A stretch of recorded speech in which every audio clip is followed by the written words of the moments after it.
I've worked with clients who are worth $5 million, $10 million, and even more. And I've also watched people who have made six figures their entire lives end up with almost nothing in retirement. And the difference wasn't their income. It was whether or not they were able to hit the right milestones at the right time. So here's the decade by decade roadmap that separates people who retire comfortably from those who panic. Milestone number 1, your 20s. An extremely important habit to develop in your 20s is saving money.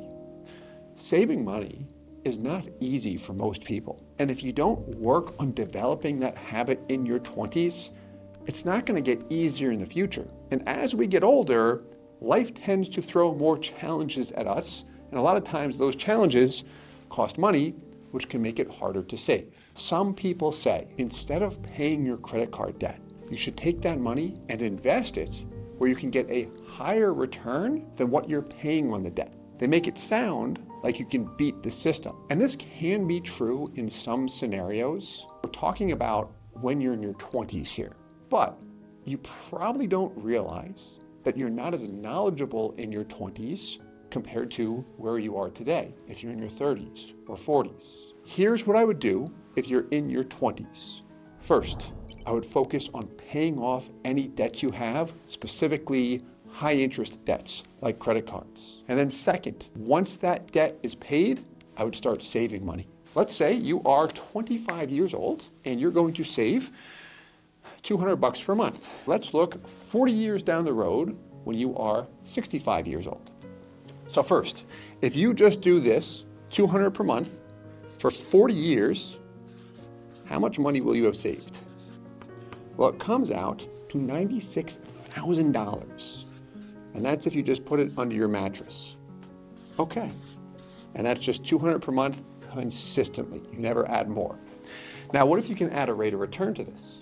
Well, if you can earn a 4% rate of return, now all of a sudden, that $96,000 grows to $228,000. Power of compound interest. What if you could earn 8%? Then what does it grow to? A lot more. Now all of a sudden, we're at $622,000. And again, that's $200 per month, assuming you never add anything more than that.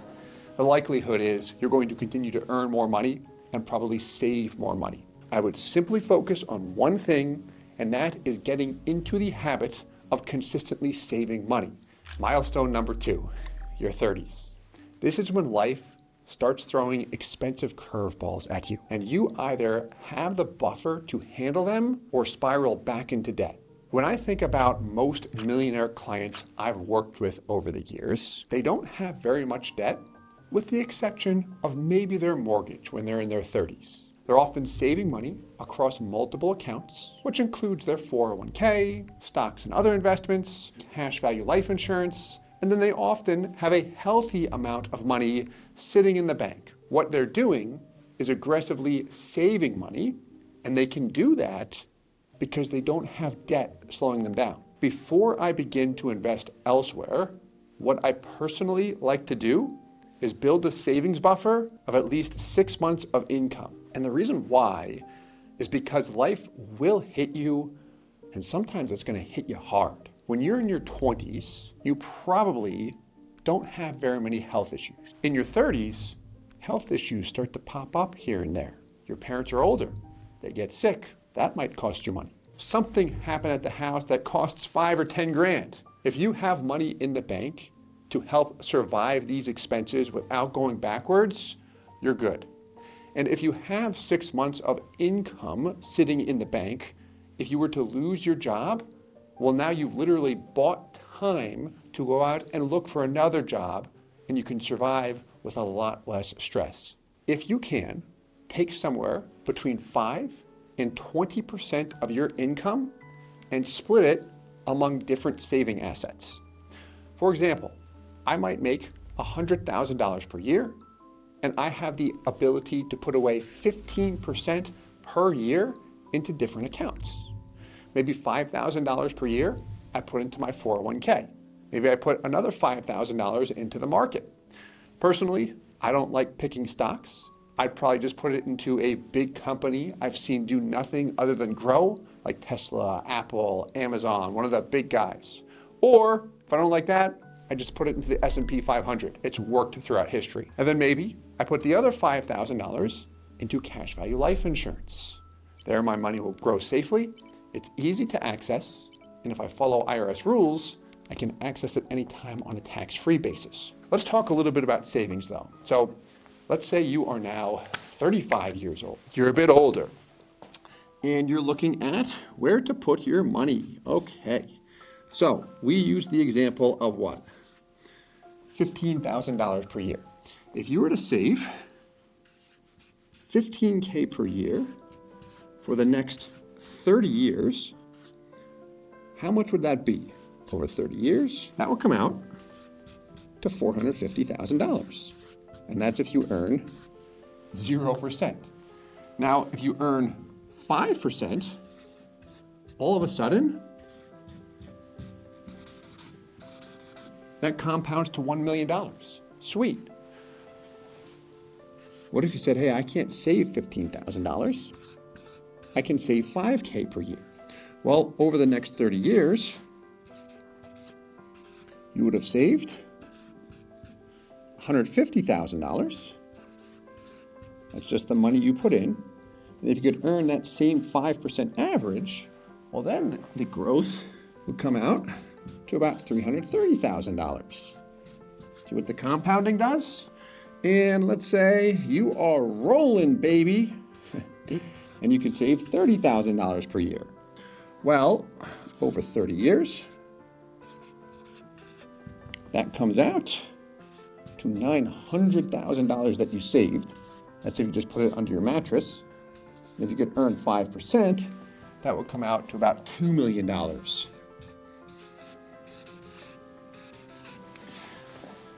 It's just math. We just look at how much we can save, look at different returns, and see how much it'll grow to over time. So the last thing I would do in my 30s is set up a will or a trust.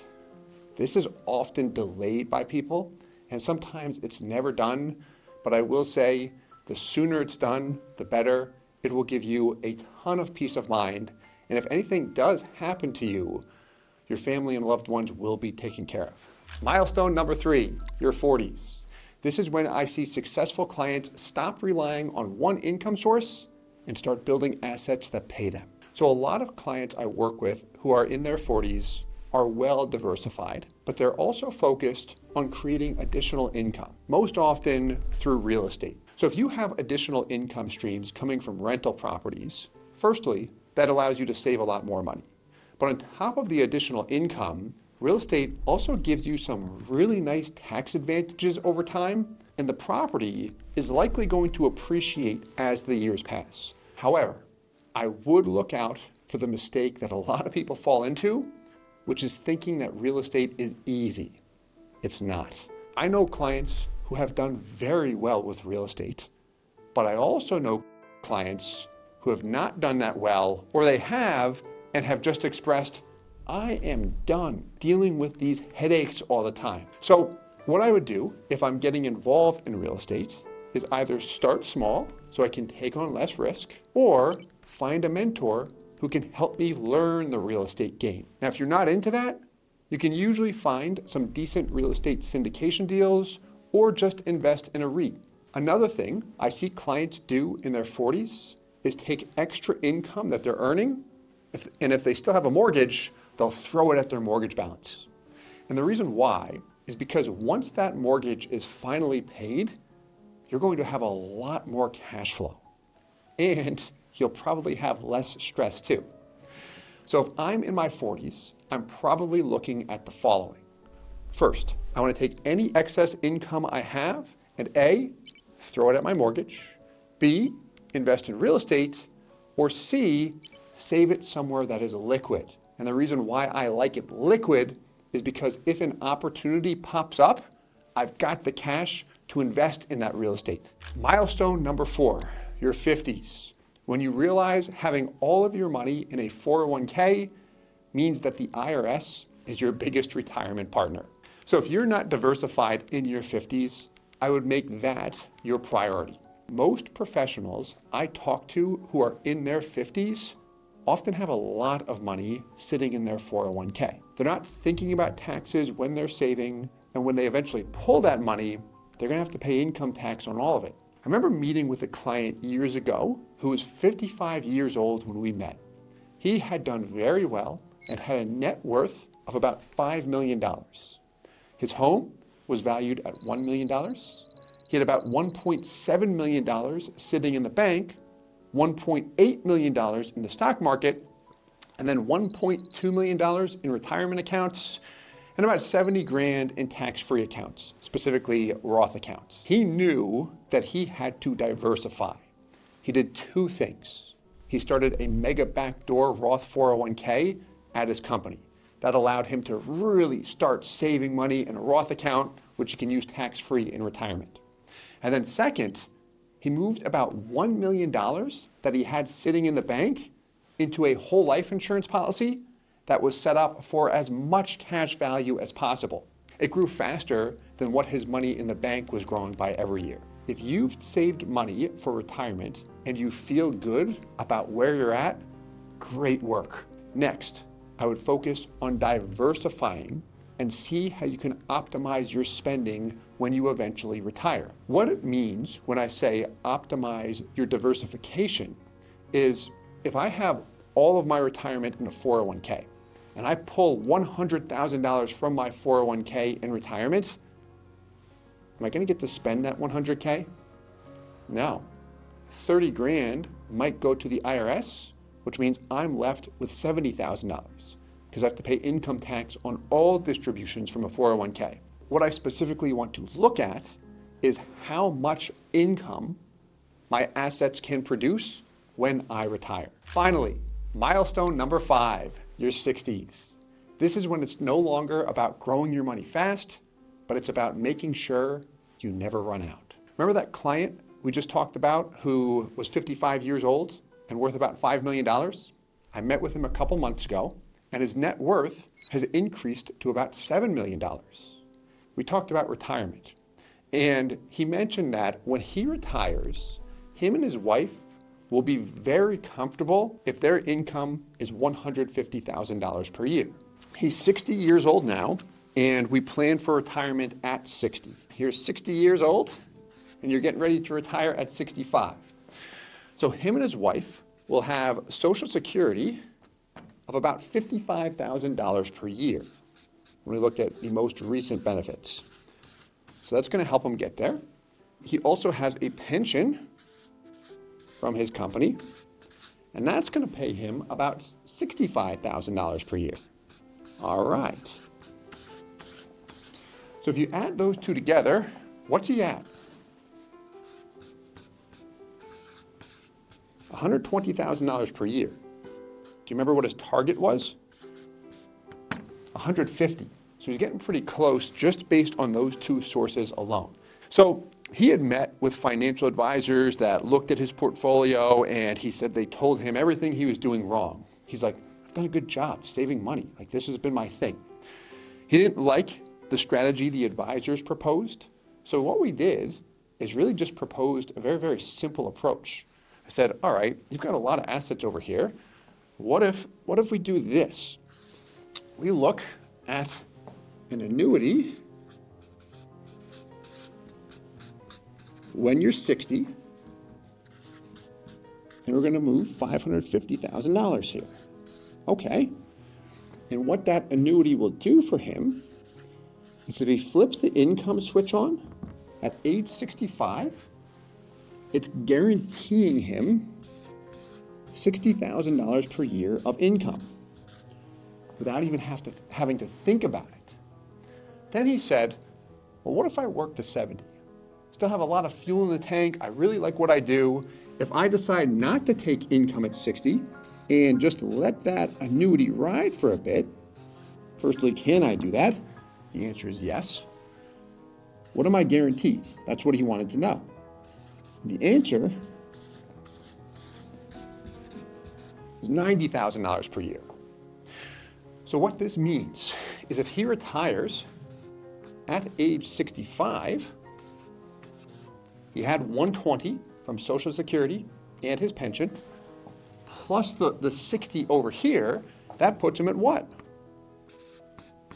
$180,000. Does that reach his target, which was originally 150?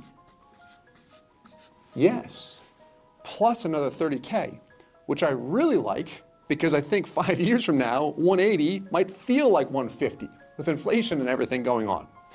But if he keeps on working and says, okay, what's my total income at 70? Well, now what's he at?